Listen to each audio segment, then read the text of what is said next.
All right, let's go live. Man, a lot of things happened today. Not just the teaser, but all the forums are buzzing too. How you doing, Nikon? Good to see you in here, man. Hopefully, I've got audio tonight. I tested everything, but who knows?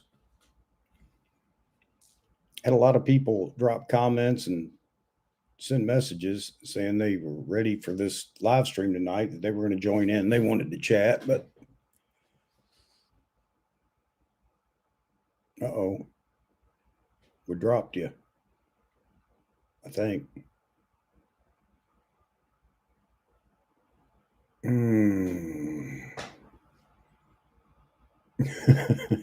You're back. Do we have audio?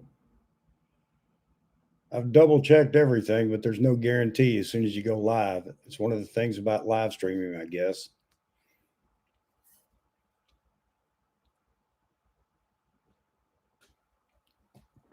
Uh, all right. Thanks, man. Let me know. Yeah. What do you think about that teaser?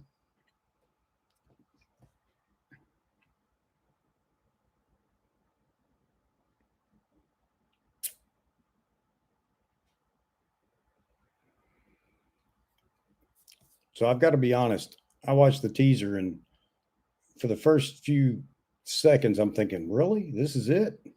And then it dawned on me what they were doing.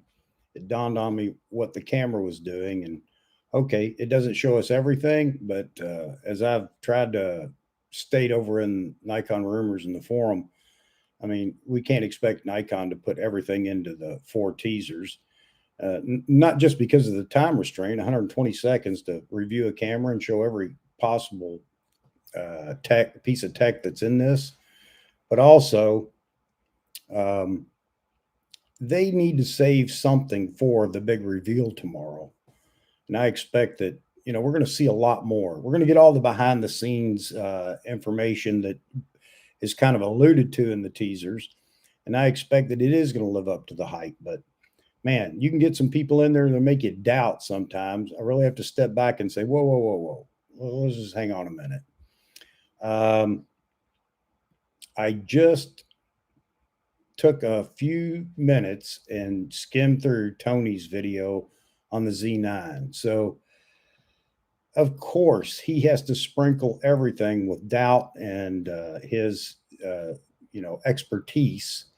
And he's already sowing seeds of doubt in everybody's mind. I think he's just picking up on the rumors that I'm sorry, on the forums. He's in there ghosting and looking at all the comments in the forums. And I saw that a lot of the things he was saying came right out of the forum. So I don't know. There's no hope for him. He's always going to, his bias shows, and it's a shame, but it does. Yeah, there is definitely that in the teaser. Obviously the colors show who comes out ahead or who wins, who's ahead of the game, the winner, and everything else. Um, I think I know there's a whole lot more to it than just that. And there's still this big debate on the 20 frames per second continuous. Is that 16-bit RAW? I mean, who else is doing 16-bit RAW? And we're not sure yet. I mean, we don't have the final approved spec list from Nikon, which we'll get in the morning. But I mean, there's just a whole lot of variables in there. And again, I go back to I just responded to Terry's comment. Why is it people think because it hasn't been done that it can't be done? I mean, that's probably what they thought with the D3. I didn't follow it then. I don't know. But it came about and it did what everybody else said couldn't be done. I don't know why everybody thinks technology is stopped and it can't get any better. The only thing that I know that may not improve a whole lot is lens manufacturing, because we're bound by physics. Until somebody finds a way around the physics, we're stuck with bigger glass for better glass. Yeah, the blackout viewfinder. Yeah.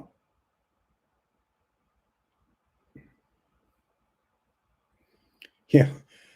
Yeah. And people have said that for a long time, not just about him, but about everybody else with Canon and other Sony reviewers and so on and so forth. And I don't know what Sony does for them. I mean, if it's nothing more than giving them a camera to speak well of it. But what it definitely does for them, it gets them views because the Sony train is long now, and so many Sony fanboys are just on top of and defending every review and every topic about Sony. So, I mean, that's money in their pocket as well.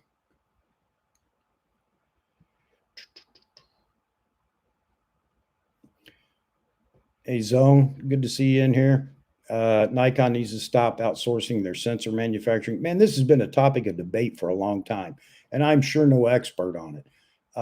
As far, I mean, what I know is, or what I assume is true, is the fact that uh, Nikon designs the sensor, and then they have the sensor manufactured or built by someone else. And yes, I guess Sony has done some of that manufacturing for their sensors, but um, does that mean it's not a Nikon sensor? I don't think that that's the case at all. But when did they build their own sensors? I mean, learn me here. I don't know when they ever built their own sensors. And if they did, they should be doing it now. I would agree. DCI or UHD output. Yeah, don't know. Don't know. But what does DCI give us other than the extra, inch, well, whatever ratio? What is it, 17 by 10 for DCI versus 16 by 9? I don't remember the dimensions.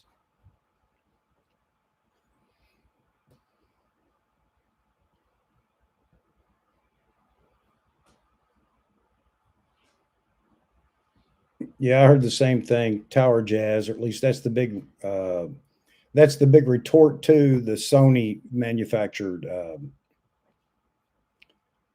sensor. So, and I hope it is Tower Jazz. Let's get somebody else in the game. I know there was talk about that with the D850. A lot of people said that wasn't the case. You had old angry photographer who, for whatever reason, I don't know if he said he did or what, but he had some connection or some source with Tower Jazz or somebody or Nikon or I don't know. But he was just absolutely adamant that Tower Jazz had built the or manufactured the sensor for the D850. So who knows? Here's what I know. Obviously, Nikon's designing whoever's building it, and their design has been fantastic. So, I mean, the only thing we got right now is, well, we're fighting the birders. I mean, man, it's like every other comment is, does it have bird IF? Why didn't they show it? And why didn't they show animal IAF? And blah, blah, blah, blah, blah. I mean, you would think that is it. That's the only reason for photography is to go out and shoot birds in flight. And no doubt there are people that really enjoy that. I got it. But a portrait photographer or even a sports photographer, I mean, does if it didn't have bird IF, but it had great human IAF, would they not buy it? Somebody that's never shooting a bird in their life? I think it's ridiculous. However, I do believe it's going to excel in that as well. And we'll find out that in the morning as well. So you guys put up with me here. I may be quiet for a moment. I got my big glasses on tonight so I can actually read the comments. Tower Jet, excuse me. Yeah, back to the Tower Jazz. Yeah, and I hope they have struck a deal with Tower Jazz. That was one of the rumors a while back that Tower Jazz was working on something very big for Nikon or whatever. I don't know. 2007 to 2010. I did not know that, Zone.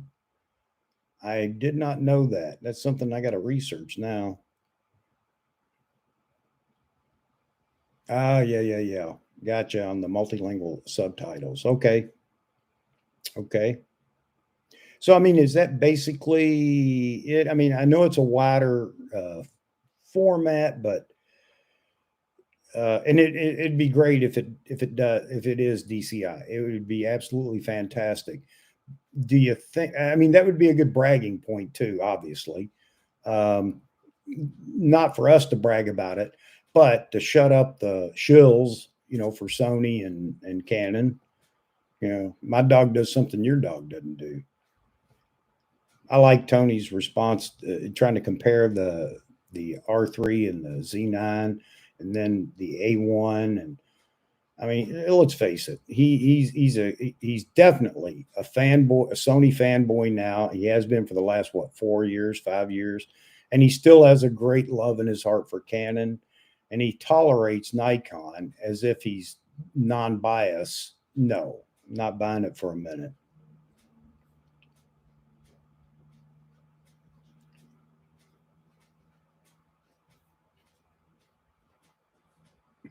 I did not know that, Zone. That's new to me.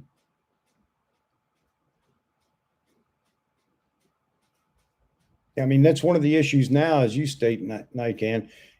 Takes 2 to 3 years, um, and Tower Jazz has been doing it a long time. Why would Nikon give that up if they were?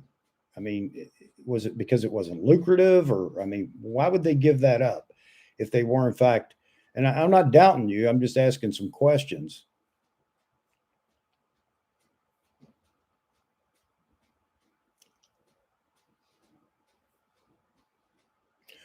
I, you bring up a good point, man. I have died on my sword arguing that point with all the old timers that want nothing but a camera for stills, and they just assume that Nikon's going to do that for them, or they don't assume that, they want that. And I don't know how many times I've heard people say, I don't care if it has video in it.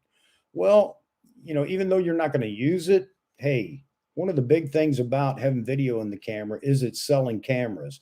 And I will argue this to the end of days. Sony made their mark only because they progressed with video, and every aspiring young person out there that wants to be the next Quentin Tarantino or YouTube influencer, the two things that pushed them were the video, and then on the Canon side, the little flippy screen. So, who was the first to introduce video into a DSLR? And if I'm not mistaken, it was Nikon, wasn't it, with the D300S? That was the first camera, first DSLR to have video in it. Now, Nikon didn't go anywhere with it for whatever reason. They were stupid and didn't realize that that's a moneymaker. They tried to catch up in the DSLR realm, but by that time, everybody had jumped ship to Canon. Why? Because video was big, not was, is. And that's where R&D money comes from, selling cameras. And so many people would give up that and want Canon to become a Leica. Very few people shoot it, just because it's a niche, a brand. I don't understand it, man. I don't understand people. I really don't. And I don't want to get all upset because I'm really happy. I mean, we're going to see the Z9 tomorrow in all its glory. And let's hope that it is a glorifying experience. But we're going to see Morton Helmer. I'm sure we're going to see video from him. We're going to see video from maybe a whole new class of ambassadors and influencers. I'm sick of the same old names every time they do a launch, and they get that boring guy that sits on the chair as the host, and they bring in the same guy with the animal photos, the wildlife, not wild, wildlife, animal photos, and he's the hooper and hollerer and gets all excited, but it's the same. I've seen his photos like 4 times now. I mean, hey, update your portfolio, especially if it's going to be a Z9. Sorry about that. Little rant. Nikon started outsourcing to maximize their profits. Okay. And the other big mistake they made was moving their products into places like Costco and Walmart with their D3000, D7000 series. Well, I don't know. I'd have to think about that, whether that was a major faux pas or not. I mean, Canon does it, Sony does it. They don't have all models, but out there, but they had the lower end models in all those places, even Best Buy. But I mean, at Best Buy, you could still go buy, you could order the prosumer level cameras and maybe even flagships from Best Buy. I would agree it's a big mistake if they had that technology and they were doing it and they were good at building the sensors, manufacturing the sensors. Ooh, sorry, man. Jalapenos are getting me here. And then drop that.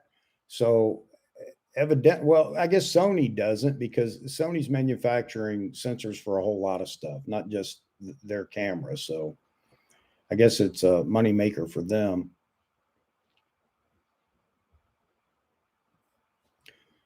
Mirrorless bridge camera, the F717. Do not know about that camera at all. Yeah, Sony Video, and then the flippy screen. Yeah, I mean that's well. We're going to add another one now after the Z9 teasers and everything. Bird IAF. If it does not have Bird IAF, it does not make the cut. I'm sorry, I got to keep harping on that. Again, I'm not picking on people that love to shoot birds in flight and all that. That's wonderful, but I do not see why it seems like every birder there is came out of the woodwork and is asking, where's the Bird IAF? Unbelievable.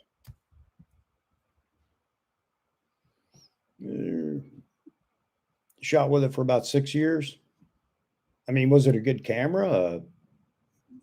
Or was it just the beginning? And I mean, it was good for the time, or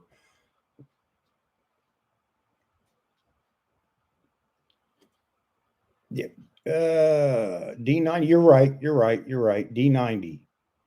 And it was terrible. 720, I think. And but I mean, well, at the time it provided something no other DSLR did. And did people buy it just because it had video in it? I don't know back then. But then again, nowadays, I'll speak from experience in talking to my stepson.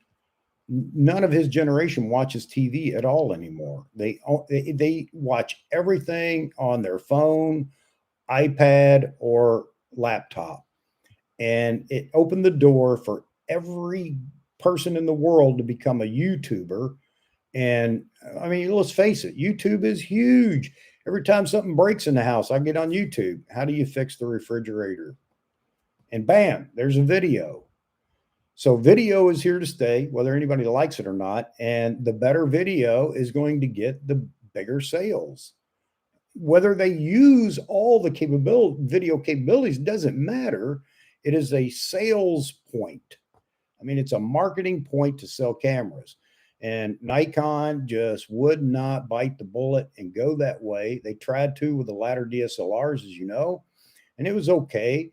I mean, the D850, the video is great. You're going to pull focus is the only way you can use it. That's it. And I think that's what Sony brought to the table is the AF and video. It worked well. So anyway, I think we've finally bridged that river with Nikon, and they realize it. And now they can come out and shake up the market a little bit with even better video. So for all the old timers that complain about it, too bad. It's here to stay. And you don't like it, don't use it. Sorry, you got to pay an extra couple $100 because it's there. It's just the way it is.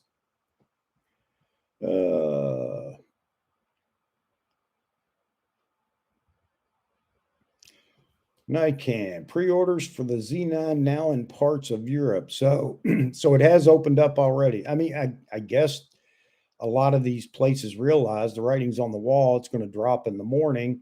They can do that, I guess, without breaking the embargo.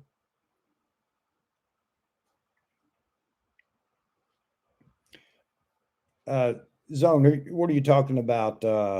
the Sony cameras became more like appliances, or Nikon, or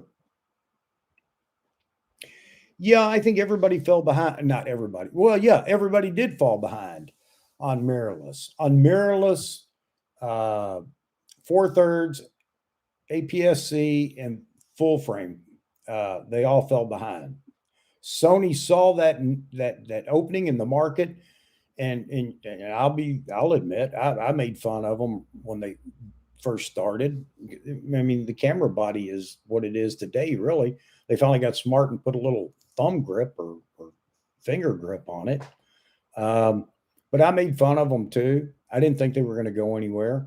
But then again, you know, video saved the day for them, and their low light capability in the A7S when it first came out, that was a big deal. Yes, it was grainy to some extent, but man, you could actually shoot at night with no lights. Not not completely dark, of course, but just natural street lights or whatever. And I got to tell you, that was a big deal, especially again because you got so many people that were getting into video. Oh, yeah. They just may cause a ring of fire. You're absolutely right. I'll fight that battle later, no doubt about it. But it'll be a definite uh, Tom's night for me. I'm sure. I love them, but they don't love me. Yeah, they did fall behind with the mirrorless, but Nikon and Canon both banked on the fact that no, I don't know where they got that idea, and I'm just blathering here. They banked on the fact that DSLR shooters are going to continue with the DSLR. Mirrorless may not be a big deal for whatever reason, and it did take them time to retool for the mirrorless. R&D had to go to work, and that wasn't going to happen overnight. Um, the only way Sony would never have gained much ground is if Canon and Nikon would have responded immediately with the mirrorless world. And I'll tell you right now, based on what I see out of Sony, unless they're holding back, Sony would be way behind because I think Canon and Nikon would be so far ahead in the mirrorless world. It seems their engineering and R&D is so much better if Sony isn't just holding back, and I don't know why they would.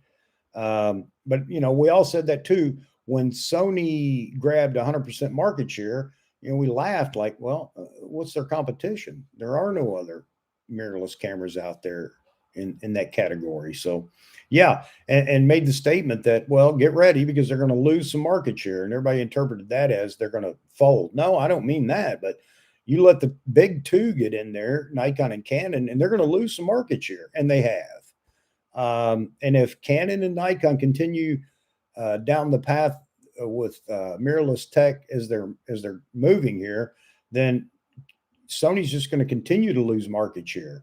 And then I wonder if all the kids will be running around saying, "Yeah, get a Sony, get a Sony." I mean, that's what's going on now, and that's part of their sales is just word of mouth, and of course Tony Northrup because he's a great YouTuber. So you got to believe everything he says, and you have to believe like he believes. All right, enough ranting again.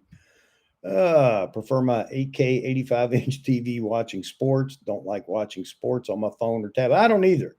But that's our generation. That is who we are. It's how we grew up, and I just prefer it. But the kids today are not watching TV anymore. I mean, for the most part, most are not watching TV anymore. It's all smartphones and tablets and laptops.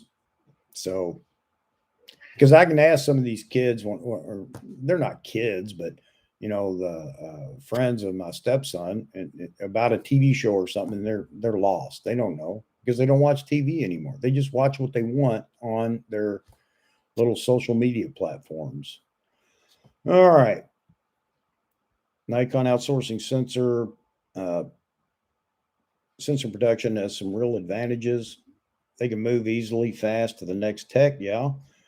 Look how long Canon suffered with the low dynamic range, but they were stuck with it. Yeah, yeah, there's a lot of truth in that. Yes. And I think that's what Zone was saying too. It just can't it became cost prohibitive for them to continue to produce their own. But I didn't know they produced their own. Man, I love you guys, man. You guys teach me stuff every night. Wax photo, Calumet photo. I don't know what that is. I'm not even gonna try. All right. So the pre-orders are they're in progress. I mean, there are some of us that just had an end somewhere and had the opportunity to. I mean, the people were kind enough. I bought enough cameras from them. I guess they decided, okay, we'll help you out. Put me on the list for the Z9. Zero knowledge of world affairs, absolutely, absolutely. I mean, and that's why all this stuff's going on today because they don't have a clue. I mean, I don't know. Is Waters World? Jesse Waters used to walk around and ask people like, "Who's the vice president?" and they couldn't even answer that. Or how many members of Congress are there? How many senators are there? No idea. So I mean, it's just current affairs and world affairs, and it's amazing. And I'm sure it's the same way all over the world. That's why that's why the planet is doomed. Oh,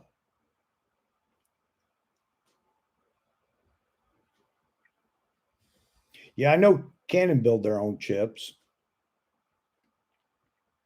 All right, folks, late to the party, listening, washing the dishes. I'll be doing that later, Briar. I like to cook, so I often cook, and with that comes washing the dishes, and I don't mind at all. My beautiful bride works hard all day long. As a matter of fact, she's still up in her office working.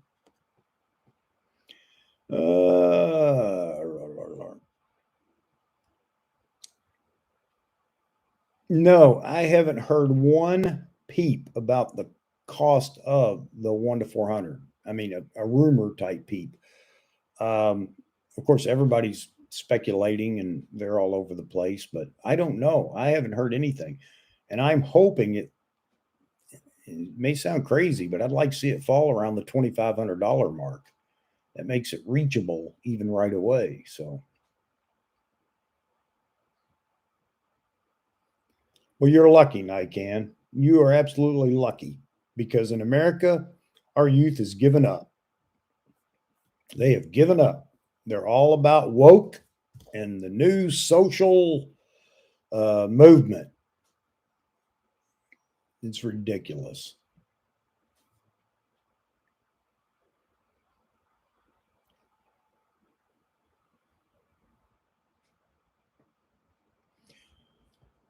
Yeah, low light. Well, you know what? And everybody's saying that, and I agree. I agree. 2.8 would have been wonderful, but let's see how the Z9 reacts in low light noise. And I'm hoping that this new secret sauce technology that's supposed to push this over the top and leapfrog everybody has some surprises for us all. And yeah, it's wishful thinking, maybe, but let's hope. But yeah, it's definitely not going to be the first to grab for low light situations unless, and we'll see, unless there's something that's really phenomenal in this camera. I mean, I talked about it a minute ago. Sony did that when they came out with the A7S. I mean, it was just, it was stunning. Or was it the A7 or A7S? I don't know. I don't follow Sony enough, but it was stunning for the time. Roy, welcome. Glad you're in here. Xenon specs uh, are an improvement over the Sony Alpha One? Question mark. If you know. Um, yes and no. As far as we know right now, if everything pans out, but all we had were teasers, and you may have seen them or you probably have, but it didn't give us all the information. Um, we will see. Tomorrow we know. Tomorrow it's no longer hidden. Not only are we going to get the spill from Nikon? And everybody complains about that. Well, all manufacturers lied. Yeah, yeah, yeah, yeah. But you know what? They got people out in the field shooting the camera, and seeing what they do with the camera isn't going to lie. We're going to see, no matter what they say, just seeing it will tell us a lot of what we want to know. So I don't know if it stacks up well in the rumored specs against the A1 and the A9 and the R3.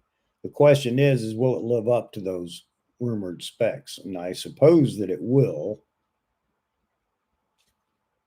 Irish history events were confronted with historical events every day from Northern Ireland, British history, Brexit has affected our lives, everything. Yeah.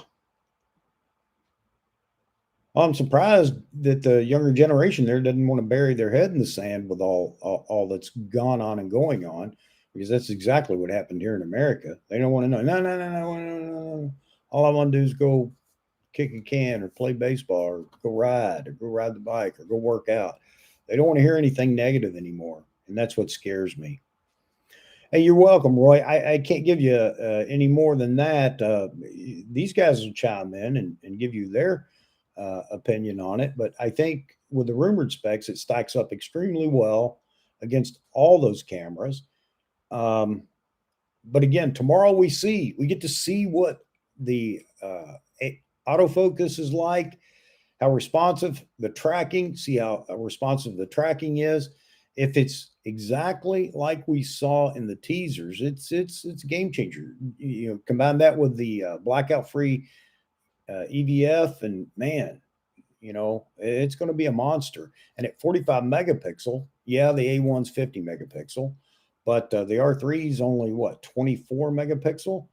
And boy, there's another argument with everybody. I don't need any more than 24 megapixel. Well, you know what? Shoot in reduced resolution, or you know, whatever Nikon came up with, that large, medium, and small format. Do whatever, but you know, if 24 is good, 45 is better, as long as the tech is there to support it at that, you know, in the large megapixel uh, sensors.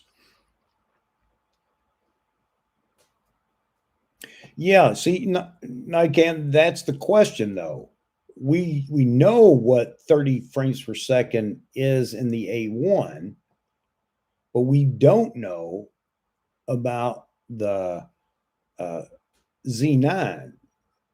Is it going to be 20 frames per second raw um, for a certain amount of burst or whatever, or is it going to be you know, is well, there's another discussion. Is it a mechanical shutter or is it not?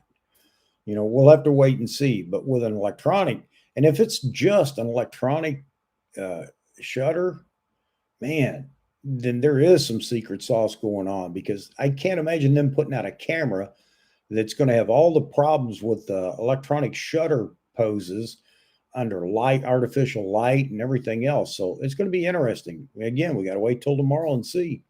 Thank goodness it's tomorrow, man.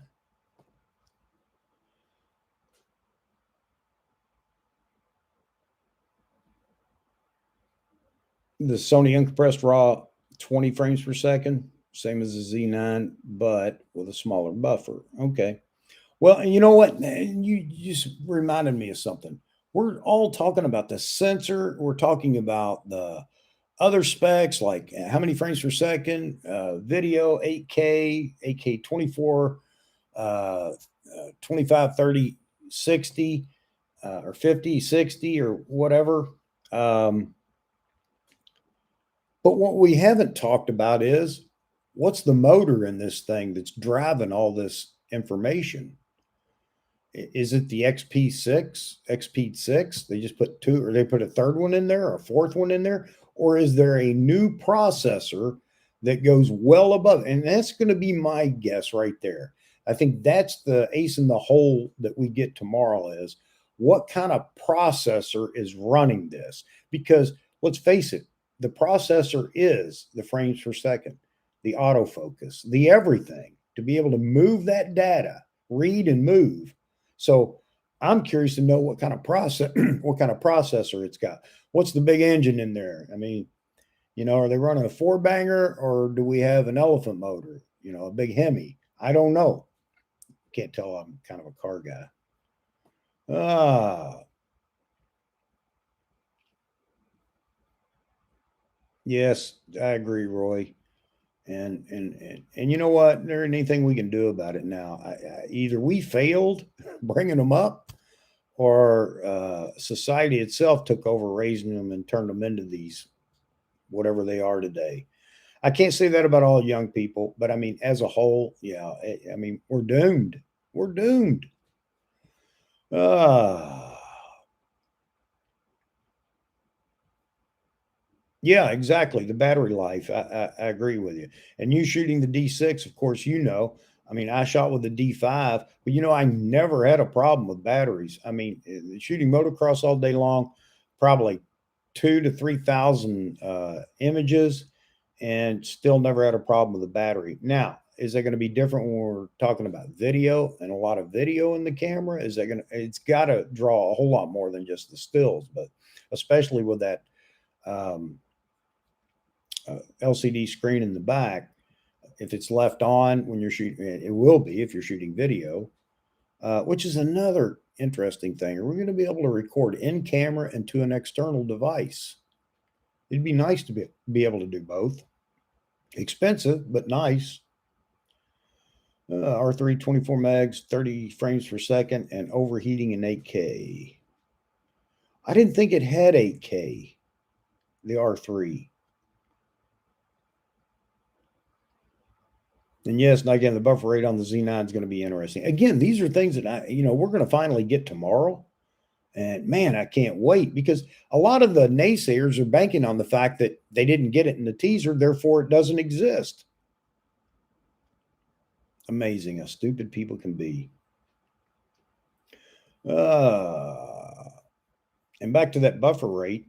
I mean, that goes back to the 20 frames per second uncompressed raw, JPEG. It just says raw in this rumored spec, but tomorrow all that'll be spelled out in the official specs, and we'll have a better idea even before we get to see it in action. Yeah, it's a good point, Terry. Is there any noticeable difference between 45 and 50? I don't know. And to be honest with you, with the D800 at 36 and the D850 at 45 megapixels, I didn't, there is some difference, but it depends on what you're shooting, I guess. And maybe Nikon can answer that. He's a big wildlifer and landscaper. Yeah, rumors no mechanical shutter and 20 frames per second. Continuous shooting. Wrong? No, it's 20. Man, you got me thinking here. I have to go back to those promotional cards. Is it? No, it says 20 frames per second continuous raw. That's what was on the card. And we don't know exactly what that means. I don't know. That leaves a lot of that's a big information void. And again, tomorrow we're gonna see. So, well, never feels. This is going to be again one of those things about what kind of processor does it have in it, and hopefully they'll provide us with something that idiots like me can understand. Like it takes this many XP 6 processors to equal the new Z Pro processor or whatever they're calling it. I don't think we're seeing the XP 6 in this camera, even multiples of it. So again, we're back to the secret sauce. They found something.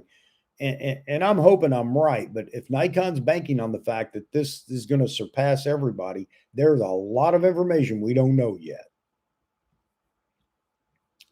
Said 9B AK raw output or internal recording? Good question. Again, tomorrow I hope we get an answer to that. And not just that, but can it well, obviously if it can, well, no, not necessarily. Can it record internally and externally at the same time? I don't know. I mean, that's a big deal for a lot of the videographers, is being able to record internal and external. And I don't know exactly why, because I'm not one of those, that's not my full-time occupation. So I don't know why, but it is a big, it is a big deal to them for whatever reason. The M1 chip in the new Apple. Yeah, sucking up data like a person at a free buffet. Yep. So yeah, it's going to be interesting to see. Maybe that's it. They wicker to deal with Apple. 16-bit. Hey, Lynn, nice to see you. Thanks for dropping by. We're just in there chatting and telling lies and making stuff up where we don't have information. I'm just kidding. 16-bit. Well, we think. Again, we'll know tomorrow.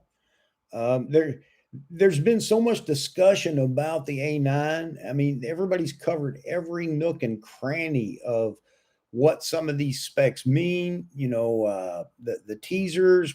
What are they doing in the teaser? So yeah, tomorrow it's going to be really interesting to find out. 20 frames per second. Yeah, that's what we know from the promotional photo. Nikon India was so nice to leak, and we appreciate it. We really do. 20 frames per second raw continuous. That's what's on the card.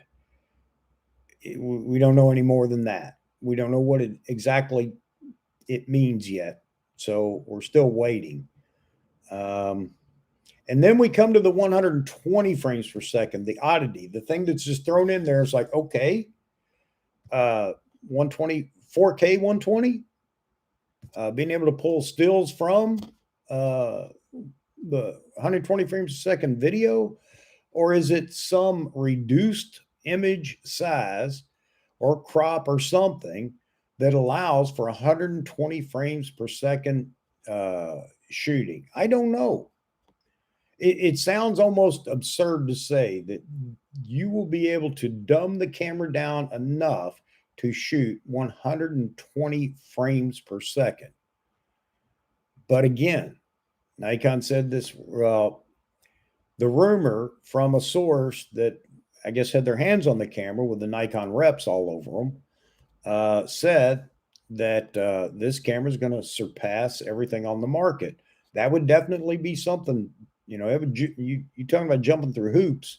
But then again, we don't know if the photos would be really any good. How much resolution is there? Well, anyway, again, tomorrow, I mean, all should be known tomorrow. And again, we're going to have all the people that have been out shooting with it.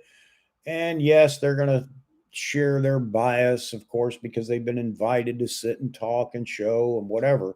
But we'll look at their products and be able to ascertain whether they're telling us, giving us a story or what.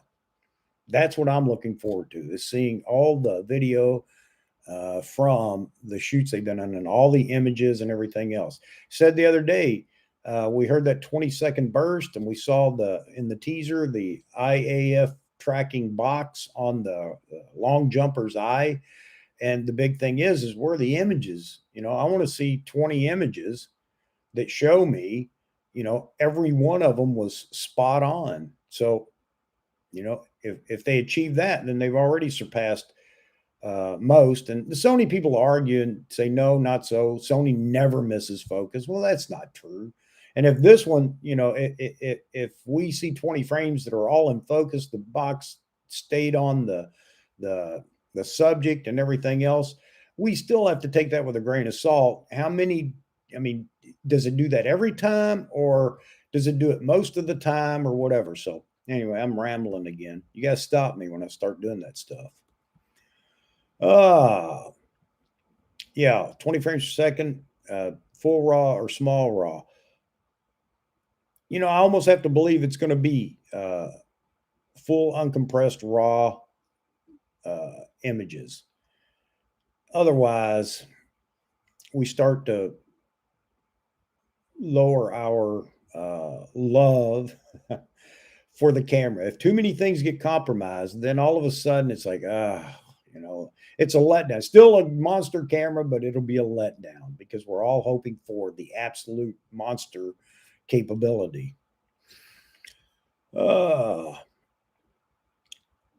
Focusing because that's what Roy, you say, I care about focusing because that's what a snake and users have not heard yet. Yeah, well, we don't know.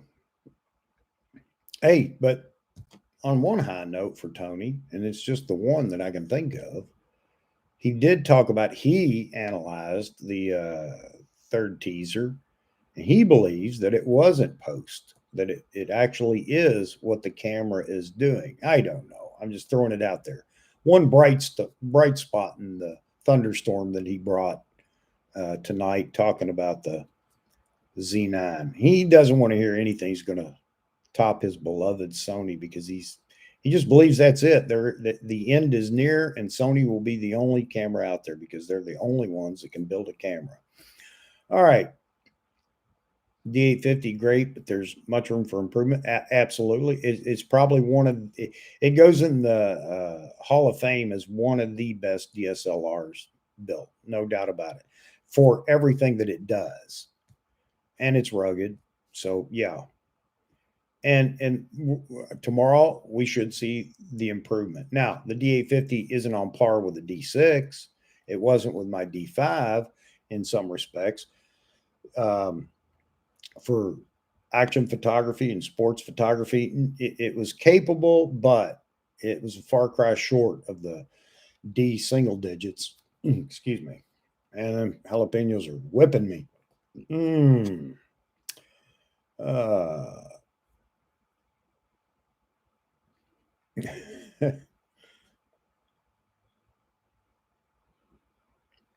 Never warmed up to the Roy. You never warmed up to the Z6, Z7 focusing setup. Yeah.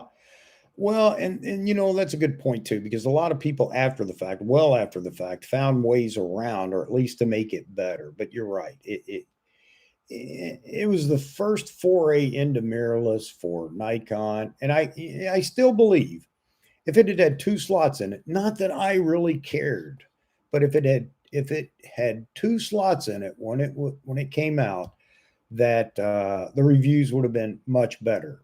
You still have the same AF issues or whatever, but just having two slots would have at least taken the wind out of everybody's sails.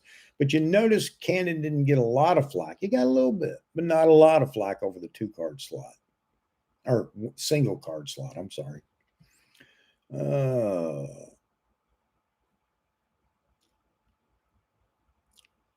Say media backing up fifth columnist political party.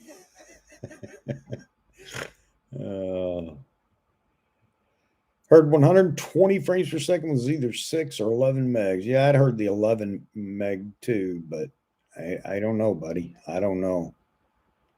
We're all just guessing now because I don't know. Unless somebody's been talking to one of the beta testers or engineers and can shed some light on it for us. No, you know what? That makes good sense too. 120 frames per second at a reduced resolution would be fine for especially pool photographers. And we were talking about that last night. Yeah, I mean, 11 megapixels is more than enough for phones and laptops and everything else. So I don't know. It's going to be real interesting to find out. But can you imagine 120 frames per second? You can actually get three frames of a blink from start to finish. Man. Battery life, Lynn, don't know. Would expect it to be extremely good. But with all the processing power and all the video, it's going to depend. For a photographer out just shooting photos, I would expect, even with the now an EVF that you have to power, I would expect it's still going to be fantastic. For somebody using it heavily for video, I don't know, the jury's out on that one. I don't know how much power it's going to consume in doing so, especially when you get into 8K and it's pushing tons of information. So I would expect it to be good. And if it's great, that's even better. But for photos, I don't think you're going to run out of a battery in a day.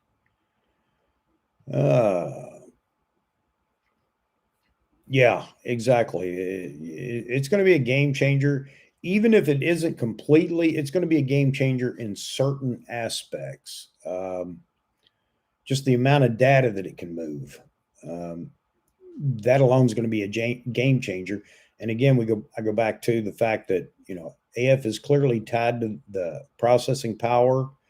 Hopefully the pipelines are big enough to move all the data, and the processor is strong enough to move it that fast. D850 wedding photographer's camera. Yeah. I mean, I don't know how many people that are Nikon shooters. Even I remember not long after the D850 was announced, there were a lot of people that actually, Canon shooters, that had gone out and picked up a D850, because for them, it only required one or two lenses for their needs. So that was a big deal. Some won't tell you that, but that they did that.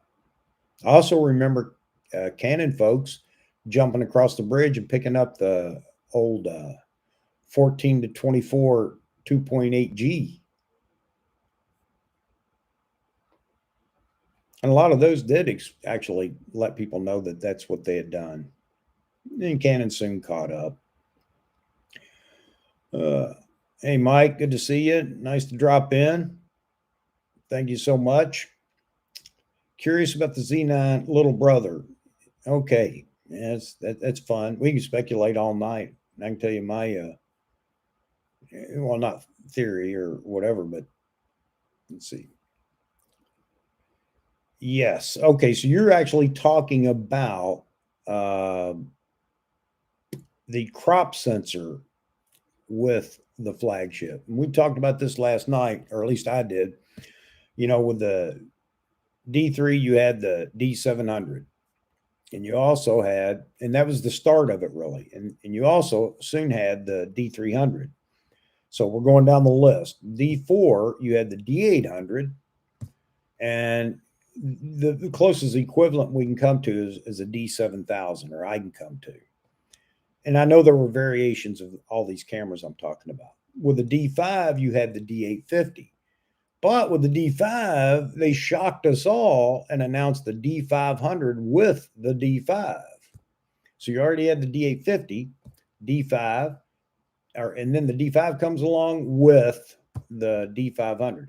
So is it possible that tomorrow they announce the little brother to the Z9? And I know if they announced not a Z, or they announced and I'll just use this number, this designation, Z900 tomorrow with the Z9, people will go crazy, and it will definitely have an effect on the market. That's just if they do it. But I made that comment earlier. Why is it people think because it hadn't been done before, it can never be done? But now we can always go back and say, this has been done. The D5, D500 combo announcement. We didn't know about the D500. It was a complete shock to 99% of us. Nikon Rumors, Peter he had teased a little bit of information that he had, but there was no certainty in it. Anyway, the D500 was announced and everybody was just in awe. Now I got two cameras I want to buy and I can't afford but one. But the market would react, I think, very well to that happening. Now, if also along with that, either the Z9 and the say Z8 or Z8 or whatever they're going to call that next semi-pro camera, or a Z3, Z7 III even, or whatever, which would be I don't think there'll be a Z7 III. I may be wrong, but I think they're going to want to go completely into a new designation for that next camera. So anyway, I could be wrong, but anything's possible. So is Z8 coming out with same time, or is there going to be a development announcement about the Z8 or the Z900? Not that those are the designations they'll use, but I don't know. But it would not surprise me. I mean, well, it would, but I mean, it wouldn't shock me that they announce a either APS semi-pro APS-C or pro APS-C, however you want to describe it, and or a new semi-pro full-frame body like the Z7. I don't know, man. I can't wait for tomorrow. I'm not going to be disappointed if it's just the Z9, but I know that it is possible that it could happen because it has happened. Anyway, all right, I've been going on.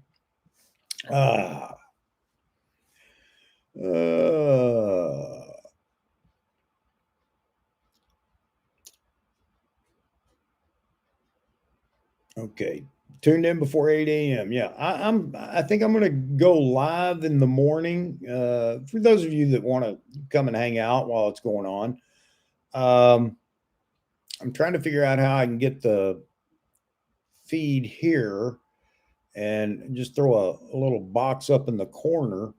If nothing else, and I don't know how you guys are set for being able to watch it on something and have the YouTube, have the live stream up on something else. I don't know. We'll see what happens in the morning. Hopefully I can work this out and then we can all watch it together. And I promise to try to be quiet and not jump up and down and scream and holler and everything else. It's okay if you all do it. I'm just going to try not to do it myself. Z9 like Canon R3 and Sony Alpha 1. The sidelines will be the sound of silence. Yes, yes, yes. Yeah,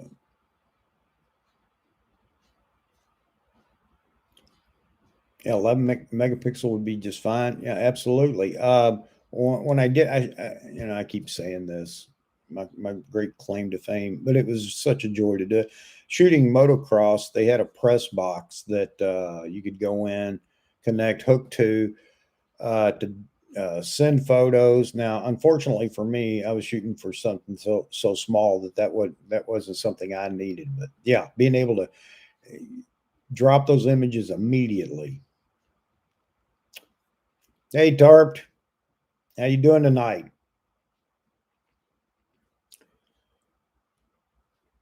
Let's see, Z version of the D500 and crop sensor. It'd be fantastic. Fantastic. The Z900. I'll just throw it out there. No cost, Nikon. There you go. Z8 would be a wedding photographer's camera. We talked about that a little bit, Nikon.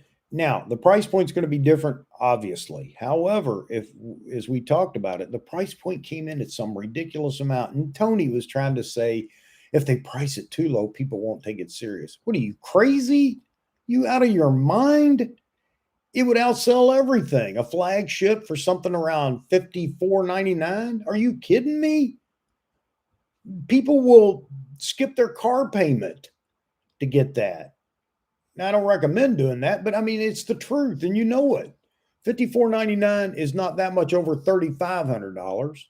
Yeah, I know, $2,000. But, people will give up their first child for something they really want. But, I mean, at $54.99, every wedding, not every, but a lot of wedding photographers would own that camera because it's got everything they want in it. Except for the girly type people. No offense to women. The girly type people, that's too heavy. I can't carry it. I don't even carry a wallet. I just got a paper clip. I'm sick of hearing that crap too from all these. Again, back to that's what you get when you watch everything on iPhone instead of a TV. Sorry. Mike, how you doing? Woody, I'd be all in for a D500-ish mirrorless little brother. Woody, you and a whole lot of people. Absolutely. Well, there's your bird in flight, folks. Z900 with the same AF tracking as a Z9 or close to it. Shoot, are you kidding me? Then we could at least get some peace from the bird crowd. No offense to you birders. I know you love it. I get it. But man, you guys, well, you've actually it's become contagious. People that never shot a bird in their life, all of a sudden are saying the same thing. Where's the bird IAF tracking?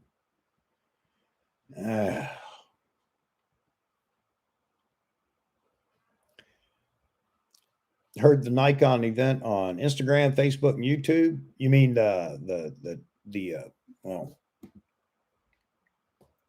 you talking about?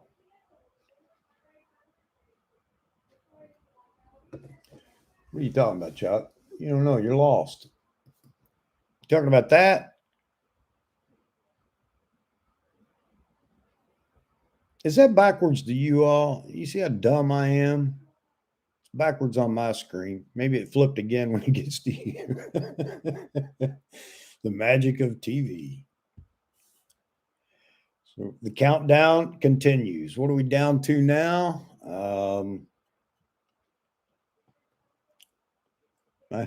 Now my dyslexia is kicking in. You think I'd be able to read it better. So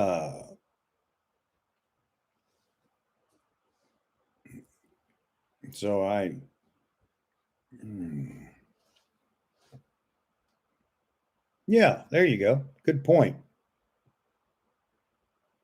How many billboards were shot with a D3? Of course, you are standing quite a bit farther away, but I mean, we always get into that. How much resolution do you need? As much as you can get away with, but push come to shove, you don't need as much as you think for everything. Oh, you heard about the event on Instagram, Facebook, and YouTube, yeah? Hoping for Z7 super upgrade, better autofocus, deep buffer, 10 to 15 frames per second, and better auto track for, excuse me again, you sports shooters. Yeah. Are you talking about a possible firmware update for the current Z7 II or for another Z7 whatever update? I'm curious about the possibility of how much can be provided in a firmware update to the Z7 II. I know that there's some that obviously can be, but I go back to the speculated processing power that the Z9 will have, and just how much of that technology can they drop in a firmware update. Then again, tomorrow it may be a moot question. Now, a lot of people won't like this, but if they dropped a Z8 tomorrow with the Z9, I don't know how much they would put into the firmware update for the Z6 and Z7 II. That's terrible to say that, but hey. I wouldn't be surprised there's 14-bit 30 mode. Yep. 16-bit mode reserved for 20. Yeah. I mean, we didn't get all the information. Just because it wasn't on a daggone slide doesn't mean it doesn't exist. But everybody's already, that's it. There it is. I made my decision. I'm not buying it because, they didn't show me bird bird IAF and birds in flight, and they made their mind up. That's it.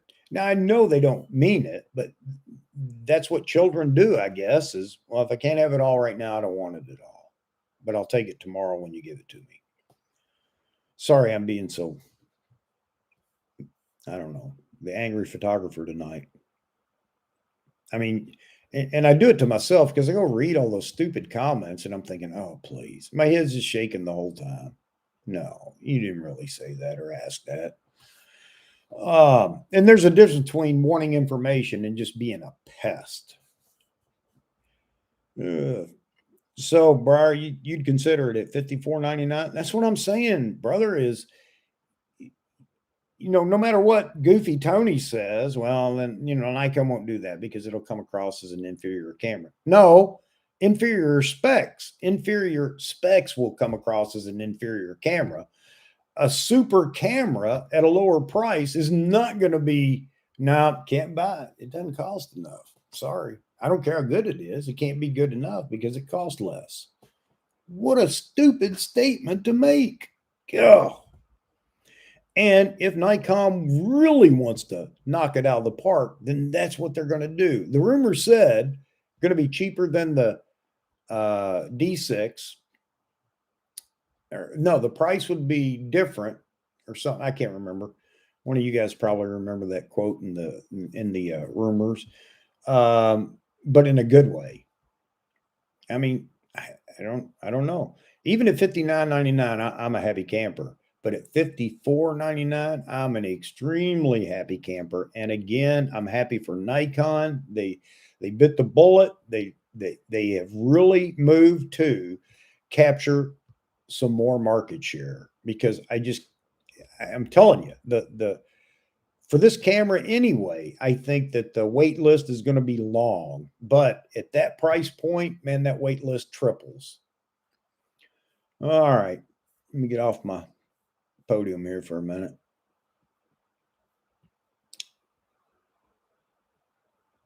Oh, it's on various platforms. Yeah. Yeah. Well, I mean, they got to provide the kids with somewhere to watch it, because they're all out running around doing what they do, and they might take a moment to jump on their phone and check it out. I got to quit picking on the kids. Let's see. If I was a working pro, 6,000 is just an investment. Yeah, absolutely, in your business, and a great price at that. Absolutely, absolutely. Well, it takes some wind out of the sails of the Sony folks, because the A1's at 6,500. Yes, the R3 is at 6K, but it doesn't, in my opinion, based on the specs that we know right now, the R3 doesn't stack up against the A9 or A9. Lord, the Z9, Z something. Man, I'm having a Biden moment here.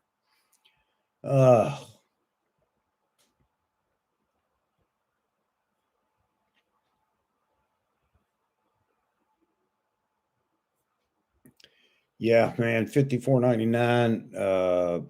I can, man, I will go crazy, because that gives me room to start looking at lenses. And I already did ask that they put me on a list for the 100 to 400. That would be the first lens I want to pick up for the Z9. But it definitely gives me room. That's $1,000 more based on the D6 price, or old flagship price. That's $1,000 to throw towards a lens. So yeah, I'd be a happy camper. But again, I'd be happy for Nikon and for all the Nikon folks, because yeah, that becomes a definite, I think, wedding photographer's camera if they can swing it. And at that price point, you can bet they're going to do some heavy calculating. $1,000, because they're, and you got all the people that are still saying it's going to come in at possibly 7,000. Early on, they were talking about $7,500, $8,000 based on the rumored specs. But hey, Nikon, do us right. Do us right. Do the market right. You'll take back some market share, I promise you. And drop that Z900 at the same time. And the market will go crazy. The camera market will go absolutely bonkers.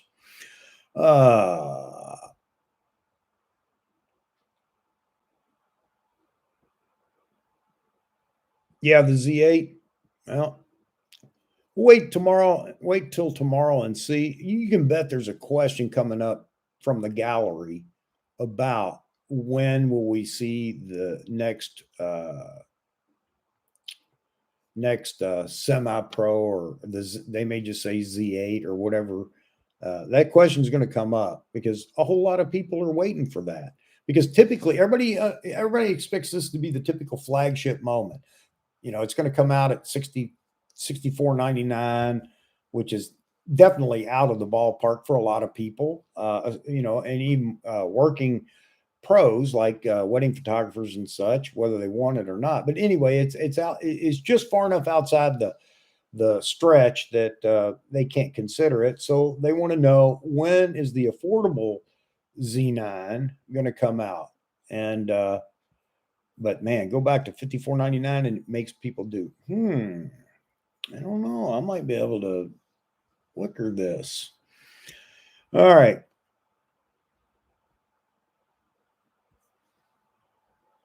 Firmware update rumors to be released after the Z9. Yeah.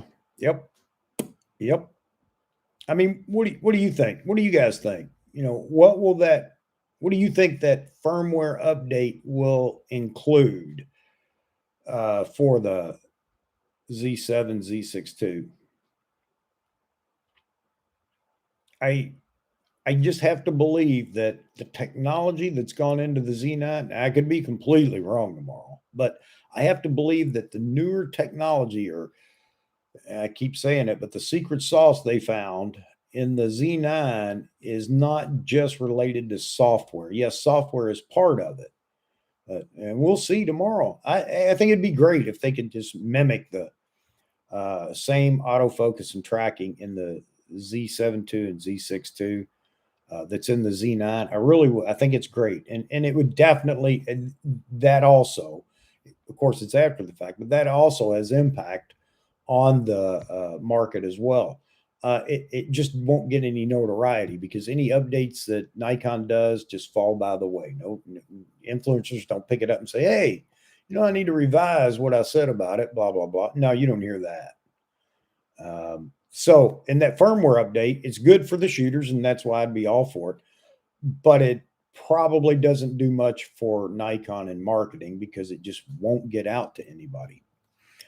Uh,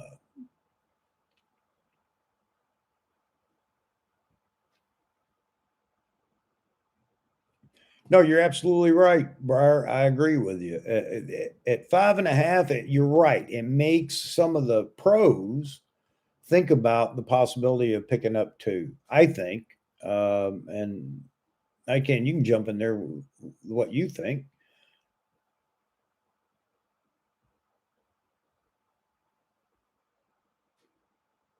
Yes. Yes, they do. Everybody's expecting 6,500 and that's it.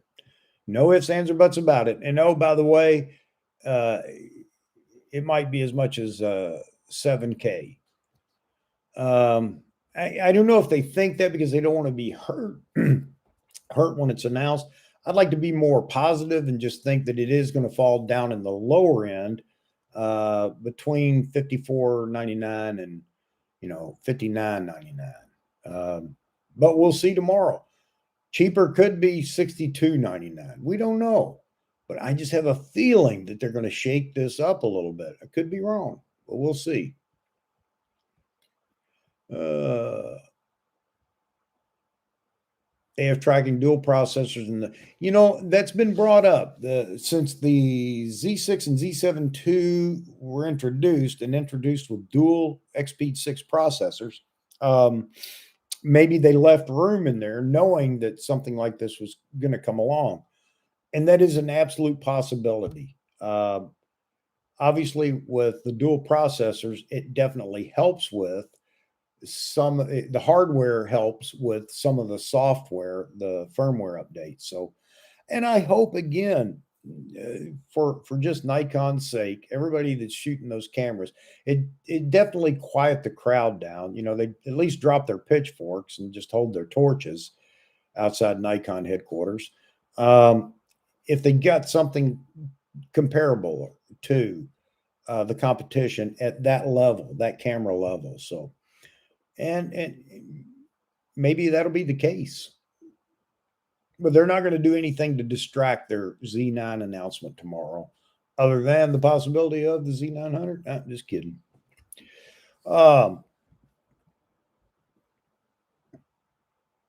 Trickle down tech. You talking about mic and subsequent camera bodies? I don't think there's any doubt that that's going to be the case. I mean, isn't that typically the case? The flagship is first on the scene, and then everything follows. All that stuff trickles down into the subsequent models. Except for there is one case. You might have heard it before.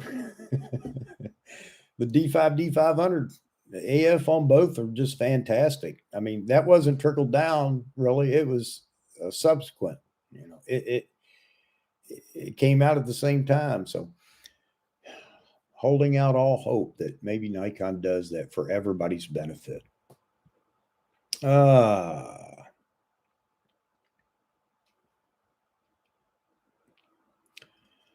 uh, Faster focus tracking and chips in the Z6 and Z7 II must have the capacity to take the AF tracking algorithms. Yeah, I mean, the algorithm is one thing, but the oomph to actually pass that data. And I'm not trying to rain on anybody's parade. I'm just, I don't know. There's no doubt that with what they know right now, with the technology they have right now in the AF tracking, that some of that can be parsed out to a firmware update to the Z6 II and Z7 II. No doubt about that.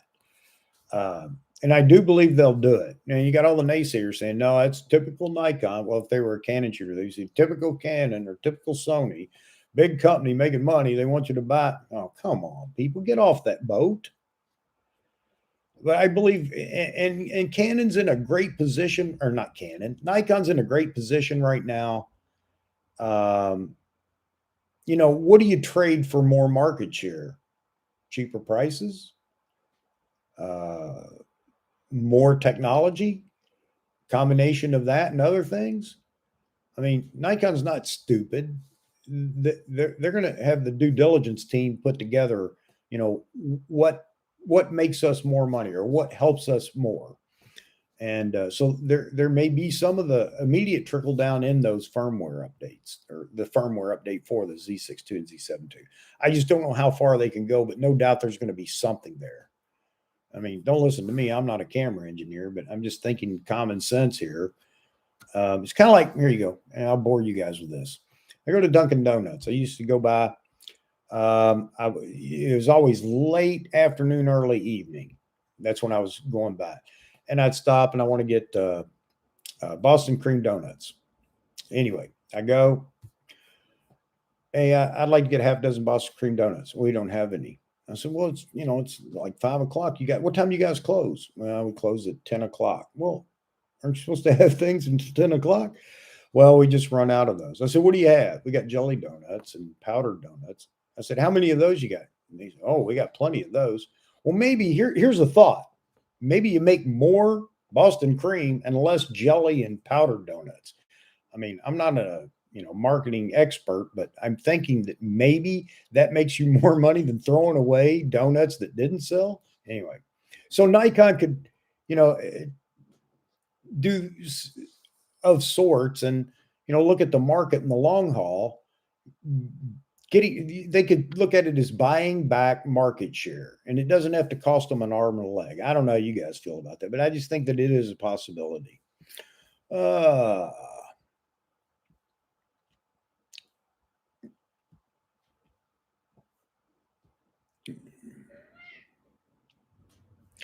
When the D700 came out, it hurt the D3. I don't know how much it hurt the D3. I mean, do you guys know exactly how much it hurt the D3? And I'll turn the clock off here. Sorry about that. Or all right. Hey, I got a picture of me in a picture. All right. How much did it hurt? And here's the other thing, and people fail to realize selling a camera is selling a camera. You're probably making more on the cameras other than the flagship. Flagship was the R&D cost, and everything coming along with it or right after it or whatever is the R&D was less or whatever. I guess what I'm trying to say is it will definitely, I think, make sense to do something like that. But then again, I don't work for Nikon. I don't know what their sales volume expert thinks or whatever. So,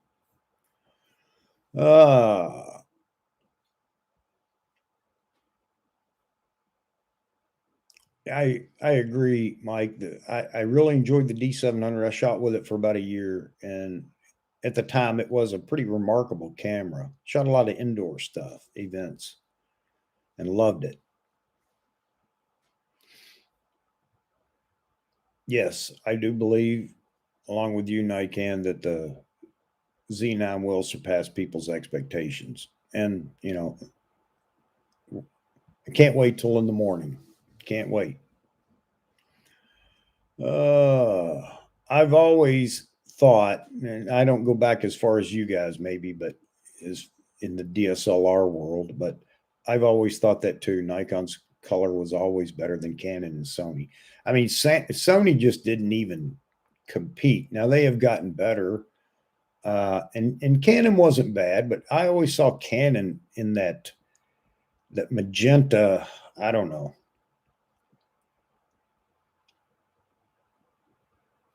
Weddings with the D700, Mike.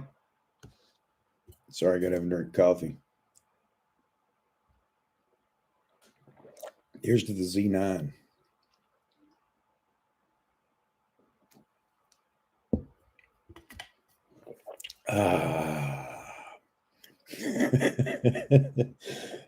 Don't get me laughing again, Nikan.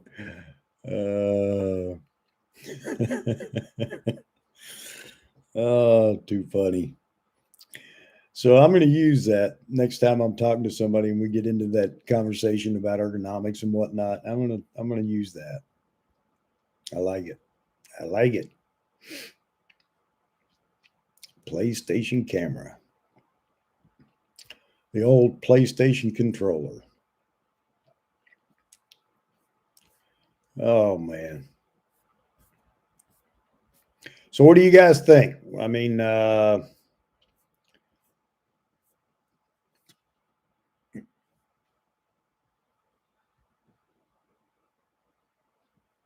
yes. So is that what we're talking about there, Nikan? Is that some Irish beer chugging? uh,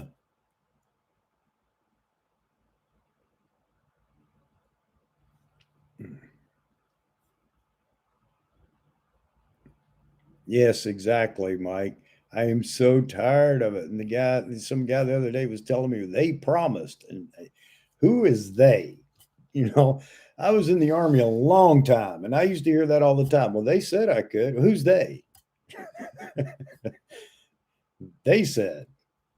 But he said they said that the mirrorless cameras were going to be small and light and blah blah blah. I was like, man, get a grip. If you can't carry 2.5 pounds in your hand or 3.5 pounds in your hand for a while, brother, you got bigger problems than a heavy camera.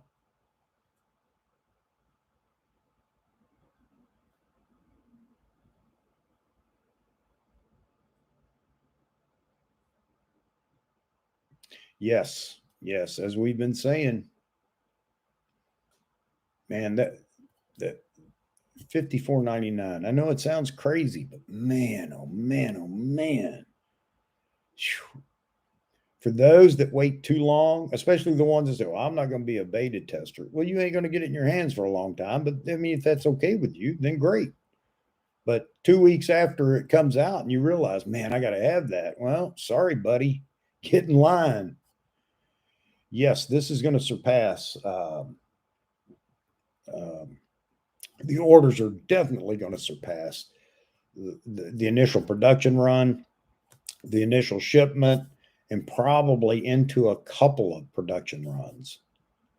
And then everybody be complaining, well, Nikon, they announce something, but you can't ever get it. Somebody was complaining the other day saying that, talking about lenses, Nikon hadn't delivered on the lenses.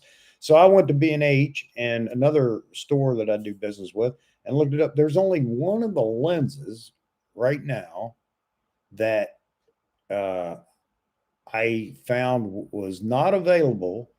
It's on back order, and that's the 105 micro. Everything else you could get, maybe not at one store, but if you looked around, you could still get every one of the lenses that have been announced and are out.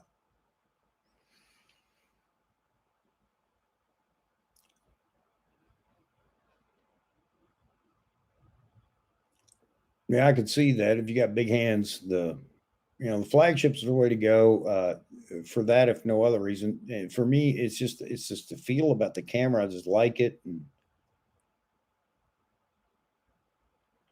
I know you do, Nikon, and I guess tomorrow we'll find out maybe when you can expect it.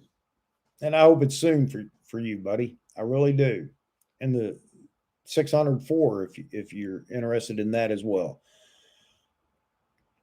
But if you staked out a claim somewhere with a camera shop or one of the authorized dealers to make sure you're in the know and can somehow put a bug in their ear that you need to be contacted first, I hope you have when those lenses come out. Because as you know, man, that 400 is going to be hotter than the Z9 itself.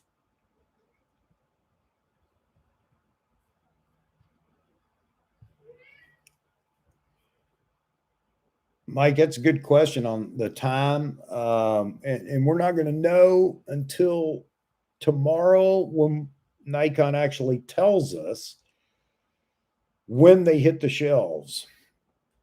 Man, I'm so glad I'm not in that craziness, because if the link goes live tomorrow night at midnight, which is always the case with Nikon, or even right after, well, it's something. I don't know when it'll go live, but man, oh man, oh man, the refresh button and the trying to beat the crowd at B&H. You get in the queue, but you have no idea where you're at because no, they're not going to tell you. They don't. It's just craziness. Oh, I'm so glad I'm not doing that this time. I did that with the D800 and lost that game. But I got downloaded a list of every authorized Nikon dealer in the U.S. And I got on the phone and I started calling. And it took me a while, but I hit a dealer, small little camera shop. And the guy said, "Yeah, I got one sitting right here."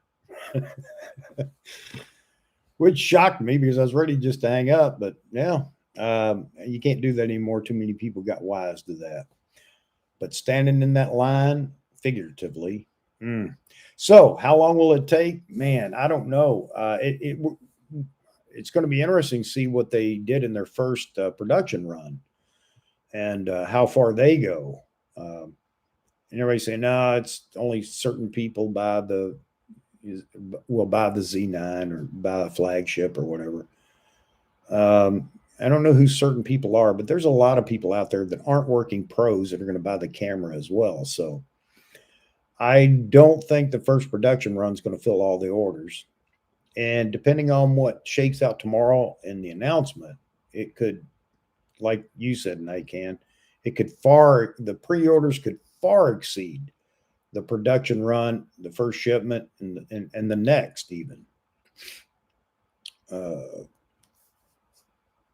Priority purchase request. Hey, Robert. No, I went through this several years ago, or not several, a few years ago. About everybody was saying, well, I won't be able to get one because NPS, they're going to take all the first run. No, from my understanding right now, that is not how that works. And you guys can correct me. You may know better than I, but after trying to run that to ground, Nikon Professional Services, NPS members, their orders go through Nikon USA. Then Nikon USA has that camera shipped to the dealer of their choice, or they can receive it right from Nikon USA. Those numbers do not count against an authorized dealer's initial stock of a lens or a camera. So if you're getting your camera from Joe's local camera shop, and he's got 5 NPS members that are having their camera shipped there, he still gets his 2 cameras or whatever the number is to sell within the first shipment. And it's not because he has so many NPS members. It's because every store has an allotment based on their, and I don't know this to be true. I heard two things: their previous 3 years sales in Nikon, or their previous year sales in Nikon, and that can change from year to year. Now, I'm just telling you what I found out when I was trying to figure out whether that was true or not. Now, anybody out there, an NPS member, they can jump in and uh, correct me if I'm wrong, but no, there will be cameras available day one, that they're available to ship, that regular Joes like you and me, if we've or figured out the system and got on a waiting list, or just make the right phone call at the right time, there'll be a camera there if they haven't sold out already. That's right. Not part of the regular official shipment to some shops in the markets. That's right. So, and then I guess, if you confirm that, again, I even contacted NPS. I got a real stupid reply, but it kind of confirmed some of that. I had one time thought about becoming an NPS member because I certainly had enough junk to qualify, but they wanted me to be I had to be a working professional. Now I know people have beat that, I guess. So I didn't even try. And you have to have some other NPS member recommend you and whatever. I thought, forget it. It's just a click. I'm not going to do it just to get just to get a camera sooner. And it doesn't mean sooner either. That was the other thing I found out, because they did tell me that. The camera shop will have so many cameras to sell, and there'll only be so many that NPS members, in other words, NPS members will be on a waiting list, is what he told me. Now I don't know how long it is for them, but he said, yeah, depending on the stock and the shipment, yeah, NPS members can be on a waiting list. And I thought that was pretty shocking, but oh.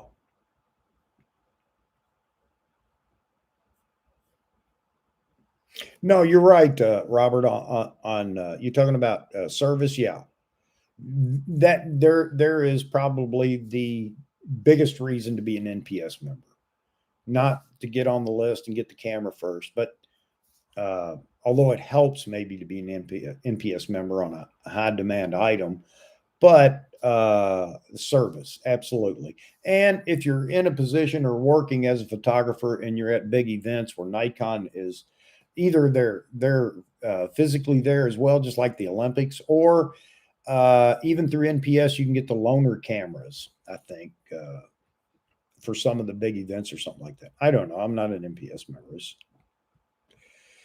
NPS members could have been lying to me when they tell me these things too. New VR motor. Here's a question for all you camera nerds, experts. I have the 200 F2, the first version VR, not VR2. Can they? That may be a stupid question. I'm even reluctant to even ask. Can they change the VR, update it to the VR2 version? Again, I may be a complete idiot for asking, but do you guys have any idea? Meow. Come here. Come here. Yeah, come here. Come here, fatty. Come here, big boy. Oh, gosh. Say hi to everybody. Say hello. Well, look up. There you go. There. Say hi to everybody. Mr. Leo. Yeah. My baby. You're missing me, aren't you? All right, get down. Got enough hair on me now.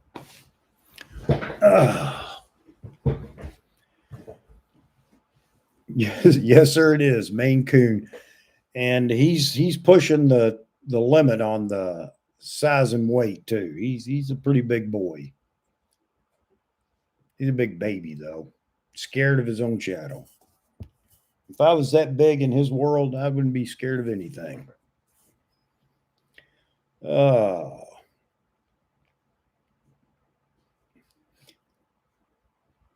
3 levels of NPS. I didn't know that.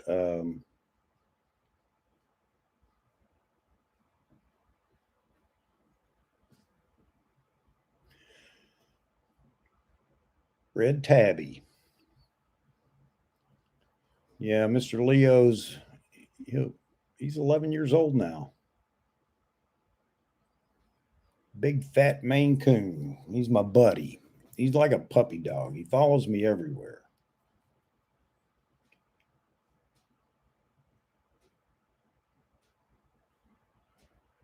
You know, I guess I ought to find out. I need to call Nikon. Well, you know what? I'm up in Connecticut, so I'm not that far really from Nikon USA. So I need to call them and ask them if that's possible. Of course, it'll wind up being more than the lens cost me, I'm sure.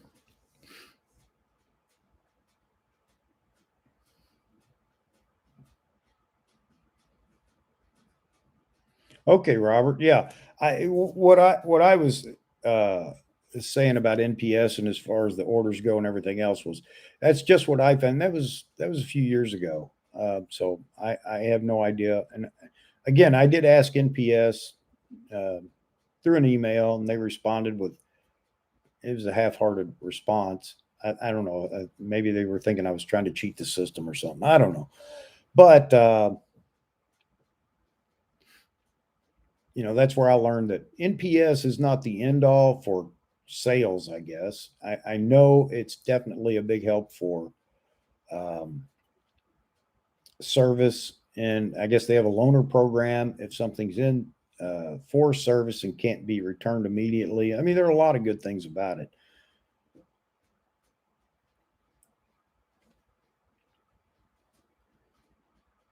Uh,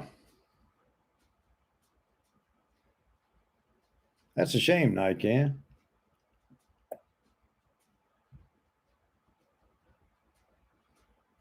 A priority purchase request. Okay, Robert.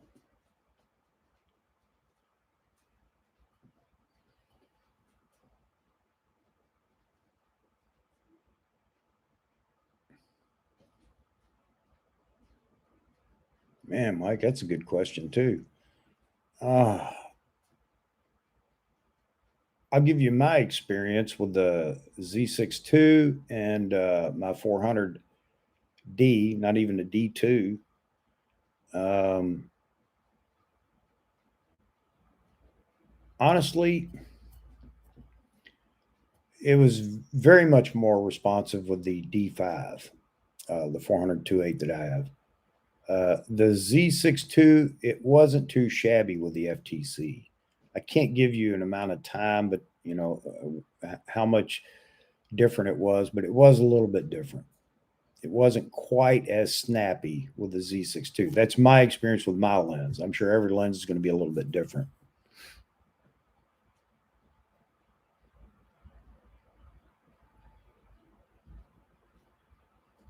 Burke, Virginia. Man, I'm going to put them on my list too. Thanks, Robert. Yeah, I've been dealing with Picture Line out in Salt Lake City, and they've done me well. I started buying from them camera bodies. All the Z series. I take that back. I bought my D500 from them. Yeah, and they've taken care of me ever since because every time I buy a new body, I buy it from them, and they've done me well as far as a quick response, especially on some of the higher demand cameras.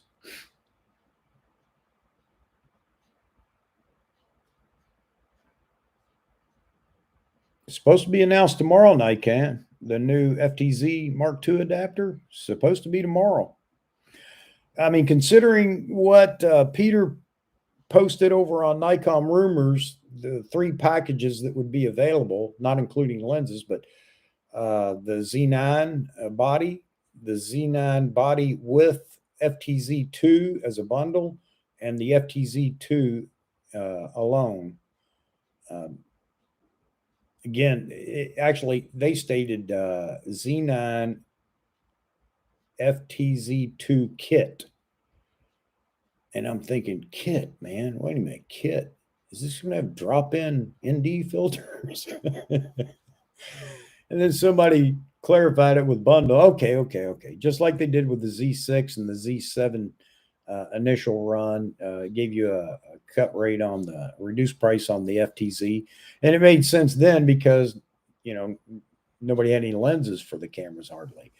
But I'm thinking that they're doing it again this time, maybe because it's the introduction of the FTZ2 and the fact that maybe some of the pros are going to step over into, they've been waiting for this moment. They haven't bought into the mirrorless yet. They've been waiting for the pro body, the flagship or the like, and they're going to step over into the mirrorless world. And obviously, right now, there are no super tellies out there, telephoto lenses to speak of. Well, none. And the FTZ2 would be a big piece in their transition to the mirrorless world for all their big telephoto lenses.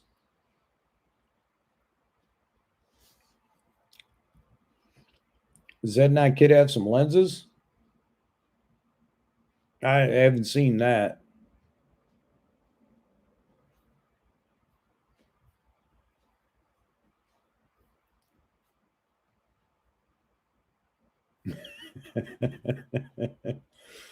Well,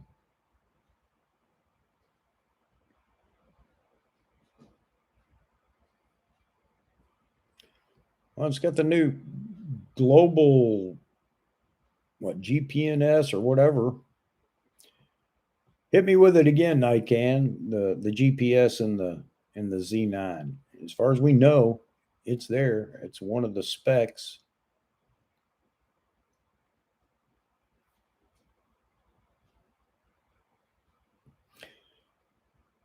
Yeah, obviously, you would be in that category, Nikon, where, and I don't know if you've already jumped into the mirrorless piece yet. I don't remember whether you said or not. But for those like you that hadn't jumped into the mirrorless world, Nikon mirrorless world, then obviously the FTZ2 will be a big piece of kit for them, so that they can use their existing F mount glass. And now, what's the difference between the FTZ and the FTZ2? I don't know. The only thing I know is I saw a picture of it, and I don't know where he got it, but Frames on YouTube had a photo. It didn't look like it was something somebody had photoshopped or whatever. Of the FTZ2, I mean, it's identical except for it doesn't have the protruding foot on the bottom. That's it. That's all you can see. So I don't know what else it can do. But of course, that went through the rumor mill over in Nikon rumors, and fights ensued over it's going to, pour coffee and provide a stronger pipeline, and it's going to have, I don't know. And the big one, a stepper motor.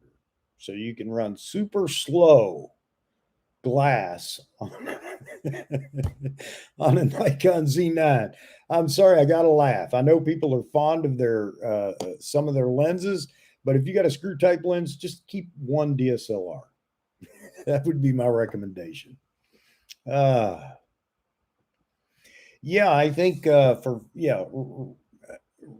recording locations. Yeah, for you guys that go out and scout, and then you want to come back when the seasons are different, or for another kind of shoot for portrait photographers that go out and about and find locations that they can use. Yeah, the GPS is a big deal. And I'm not going to beat people up. You can obviously carry a GPS too. But I guess, that's big for a lot of people. A lot of people want to document all their photos and where they were, and there's nothing wrong with that. And it probably helps out a lot too. But yeah, GPS is a welcome addition. And thanks, Nikon, for jumping in there with that, because I couldn't remember it. I'm getting more and more like Biden every day. I'll be giving cameras away and then going for ice cream and taking naps.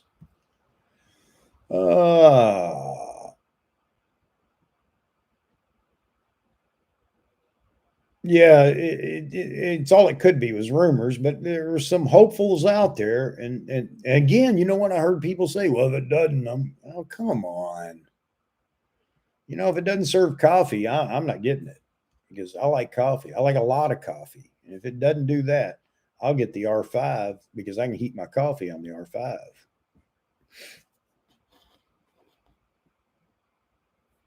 Yes, AFS lenses, no doubt.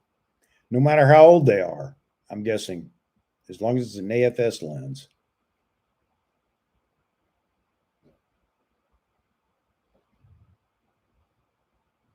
You're absolutely right, Nikon. Although, I'll tell you right now, they have the public sector GPSs have really improved in the last 10 years. I mean,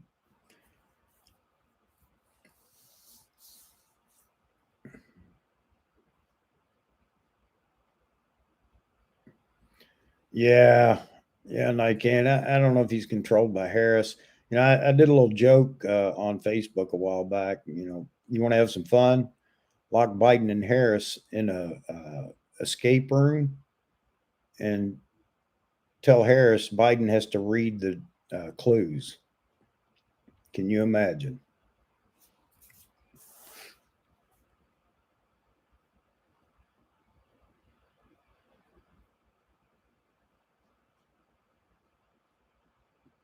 All right, Robert. I'm glad you stopped by, man. I don't know what you're doing tomorrow, and I'm not saying jump in, but I think I'm going to going to go live in the morning at about 7:45 Eastern, and hang in there for a while for anybody that just wants to jump along and kind of watch the festivities. We can chat back and forth and laugh about this or rave about that or whatever. So you're more than welcome to stop by. Yeah, yeah, Mike. That's what I meant. If I want a cup of coffee, I'll just start shooting some 8K on the R5. Sit my cup up there. I kill two birds with one stone. It runs longer that way, and the coffee. I make coffee, so there you have it.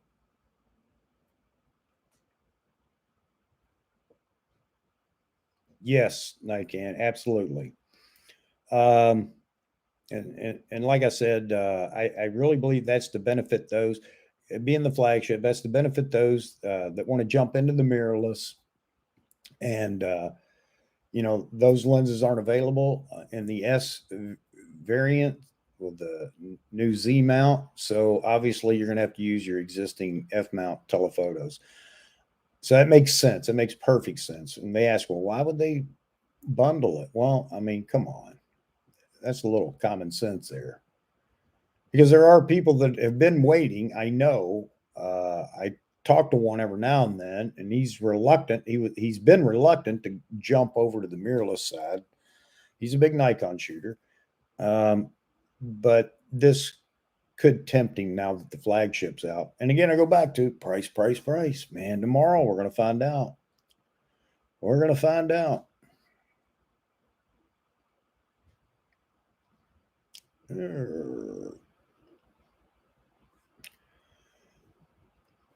You're welcome, Robert. You're welcome. And if you can stop by, have some fun with us.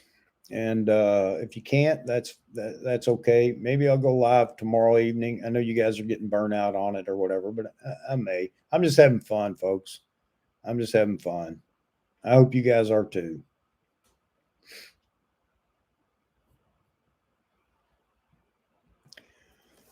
And with that, unless you guys got anything else, I think I'm getting ready to pull the plug on it too. Might see the price of secondhand Nikon F mount glass may increase to buy from either shops or private sales. Yeah, well, I got to say, there are D5s that are going at a pretty good price right now. You can bet on that because there's a whole lot of people that want to jump. I'm not talking the working pros that have that budgeted and they're going to recoup the cost and everything else like you and I can, but a lot of people that just want the body like me, and that's exactly what I did. I had to sell my D5 to fund the purchase of the Z9. I wish I didn't have to, but I do. I'm just thankful that over time I've built up enough that cameras and lenses that I can do that, because that's the fun for me. I'd love to be a collector, but I can't. I just can't afford to do that. You're welcome, Mike. Absolutely welcome. Yeah, you don't have to worry about, I know what you meant. I'm not sure all the time you guys know what I meant when I'm up here babbling and stumbling.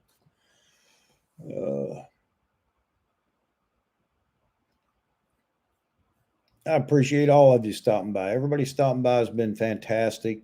We're not throwing French fries at each other or calling each other idiots. I mean, other than me calling myself an idiot a time or two. But this is a real good crowd. I really enjoy it, and I'm gonna keep going, keep doing this for a while. And I hope you guys enjoy it. And you can stop by when you can. We got a little ways to go with the Z9. It ain't over tomorrow. I mean, we got a lot to cover over the next few weeks.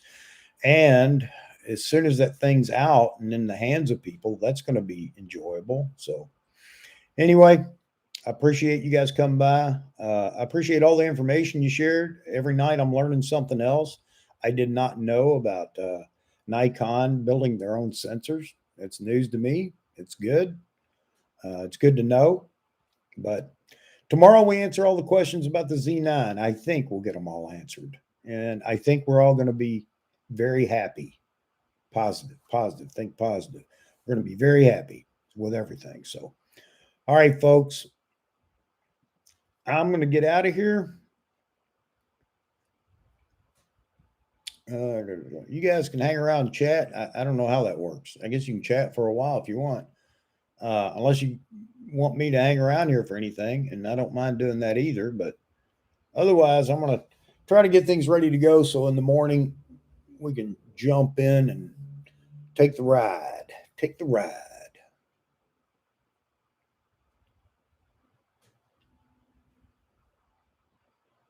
All right, gents. I'll be dropping the other scheduled live stream. I may do that tonight. Yeah, I need to do it. I'll do it after I finish here. So it'll be out there. It makes it a little easier, I guess, for people to just jump in. They don't have to go looking for it. Hopefully, it'll come up in your feed and you'll be able to see it. And so again, probably about 7:45 in the morning. I think I'm going to set it up for 7:45. Now, I may be back and forth from the computer. If you jump in and you don't see me sitting here in the chair, it means I've run to get another cup of coffee or something like that. But obviously, I'll be here before the announcement begins, and we'll go from there, however long we want to go, and have that second device available. I'll try to shut my mouth while people are talking, and we can always chat back and forth in the chat room. Other than that, it's great having you all here. And no kidding, I am humbled that people want to stop by and chat, and I really appreciate that. So, you guys have a wonderful evening, and look forward to tomorrow morning and all the excitement with the big reveal. All right, guys, talk to you tomorrow morning if you're here. If not, as soon as we meet again, have a great day tomorrow. Yeah, bam.